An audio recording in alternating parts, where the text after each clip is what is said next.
हम लोग डिस्कस कर रहे हैं थ्योरीज ऑफ इंटेलिजेंस और आज के इस सेशन में हम लोग डिस्कस करेंगे Guilford 3D model of intelligence, बुद्धि का त्रिविमीय सिद्धांत।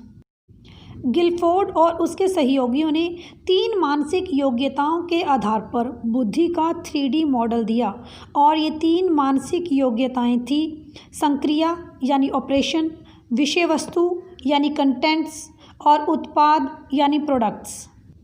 गिलफोर्ड के मॉडल को 3D मॉडल इसलिए कहा गया क्योंकि इसमें 3 डायमेंशंस हैं, इसमें लेंथ भी है, ब्रेड्थ भी है और हाइट भी है। गिलफोर्ड ने विषय वस्तु यानी कंटेंट्स में आगे 5 पद बताए, यानी वो 5 टाइप्स की बताई। इसके बाद जो प्रोडक्ट्स थे, उत्पाद, वो उन्होंने 6 काइंड्स के बताए और इसके बाद जो ऑपरेशंस थे यानी संक्रिया थी उसके उन्होंने 5 काइंड्स बताए।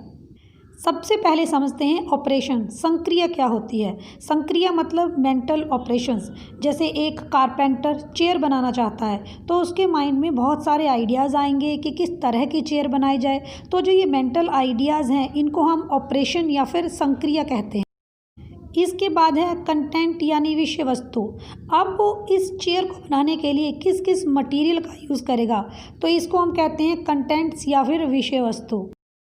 अब कारपेंटर ने दिमाग में कुछ सोचकर कुछ मटेरियल का यूज़ करते हुए एक चेयर का निर्माण किया। जो इसने इस चेयर का निर्माण किया इसको हम कहते हैं प्रोडक्ट। जब गिलफोर्ड ने शुरू में ये मॉडल दिया तो उनके इस 3D मॉडल में खंडों की संख्या 120 थी, बाद में ये बढ़कर 150 हो गई और फाइनली खंडों की संख्या 180 है। गिलफोर्ड ने ऑपरेशन यानी मेंटल प्रोसेसिंग के अंतर्गत कुछ कैटेगरीज बताई और ये कुछ 5 कैटेगरीज थी। इसी तरह उन्होंने प्रोडक्ट्स के अंदर कुछ 6 कैटेगरीज के बारे में बात की और ऑपरेशंस के अंतर्गत उन्होंने कुछ और 6 कैटेगरीज के बारे में बात की। इन कैटेगरीज से क्वेश्चन पेपर में नहीं आता है, चाहे तो आप स्क्रीनशॉट ले सकते हैं। एक इम्पॉर्टेंट क्वेश्चन जो पेपर में पूछा जाएगा गिलफोर्ड 3D मॉडल से रिलेटेड वो है कन्वर्जेंट थिंकिंग और डाइवर्जेंट थिंकिंग से रिलेटेड। मोस्ट इम्पॉर्टेंट टॉपिक है कन्वर्जेंट और डाइवर्जेंट थिंकिंग का। जो कन्वर्जेंट थिंकर्स होते हैं वो लॉजिक का यूज़ करते हैं और जो डाइवर्जेंट थिंकर्स होते हैं वो इमेजिनेशन का यूज़ करते हैं।